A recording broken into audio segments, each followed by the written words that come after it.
ZEP. Ta bulle d'expression. Bonjour, je m'appelle Fissenou Kandji, j'ai 20 ans, je viens du Sénégal, j'ai grandi à Dembangané, je viens en France le 28 décembre 2014. Voilà, je m'appelle Kadi, j'ai 20 ans et je suis béninoise de père et ivoirienne de mère.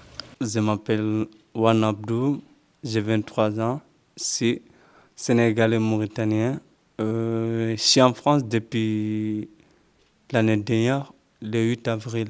J'ai envie de venir en France parce que mes amis ils sont tous venus en France. J'étais jusqu'au bac Est. Après l'avoir raté, j'ai dit que je vais tenter de venir ici pour travailler ou continuer mes études. À l'école de la deuxième science, j'ai commencé depuis le 2 novembre 2015. J'apprends beaucoup de choses ici parce que depuis que je viens à l'école de la deuxième science, j'ai amélioré en français, j'apprends beaucoup de choses, vraiment. Ils sont tellement gentils, ils sont mis à apprendre beaucoup de choses.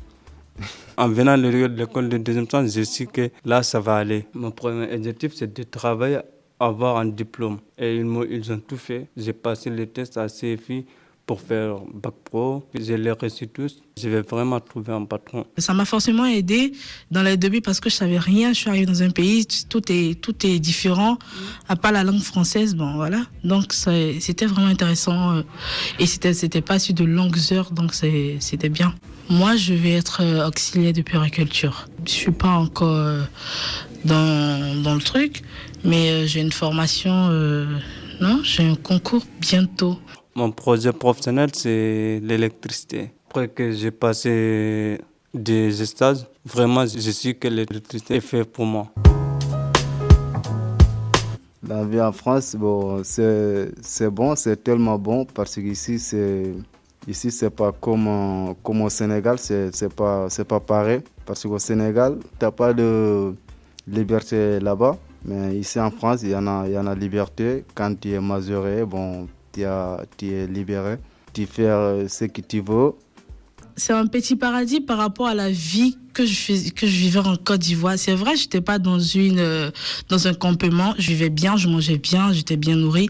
Mais ici, j'ai l'opportunité d'avoir plein de choses que je ne pouvais pas avoir en Côte d'Ivoire quand même. Par exemple, la France est plus développée que nous. Et je suis là pour avoir un peu de leurs compétences. Si j'aurais plus de compétences qui sont là-bas, je peux aller vivre là-bas pour donner aussi, pour partager ma compétence aussi. Ici, le café, tout le monde... Mais là-bas, c'est pas ça. Pour avoir le lait, pour faire le café, c'est... tu vas galérer quand même. Tu peux vivre seul parce qu'il y en a tes parents là-bas, tes amis. Tu peux vivre même quand tu n'as pas l'argent, tu peux vivre là-bas. Mais ici en France, bon, tu ne peux pas vivre ici seul en tant que tu n'as pas l'argent. Bon, c'est un peu difficile. Aussi, une différence, c'est que ici, tu es obligé d'être indépendante vraiment assez tôt. Là-bas, je me souviens encore à 16 ans, j'attendais le petit déjeuner, quoi.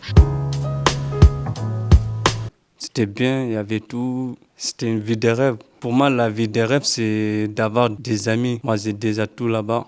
Mauritanie, c'est toute ma famille. Mes amis, la famille, tout le monde, ça représente beaucoup vraiment. Voilà, c'est comme si j'étais née là-bas et j'avais grandi, c'est toute ma vie, quoi. Moi, depuis que je viens ici, je n'ai pas vu le mauvais avec le domla. Ça peut être Rihanna, mais moi, je n'ai pas vu. J'adore le manger du Sénégal. La nourriture, c'est le garba. La tchiké, le poisson frit dans de l'huile pas vraiment nouveau. Je ne sais pas si vous connaissez le garba.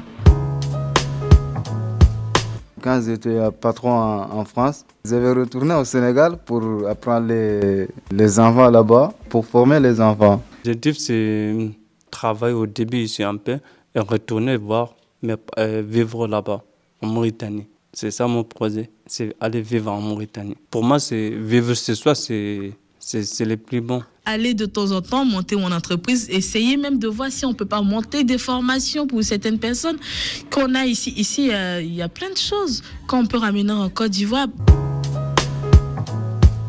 je veux lui dire, découragez pas, quoi. Ils vont prendre la courage tout le temps parce qu'un jour, ils vont lui trouver du travail. S'il vous plaît, si vous avez le moyen de retourner aller voir, même aller visiter un jour en Afrique, vous saurez ce qu'est en Afrique.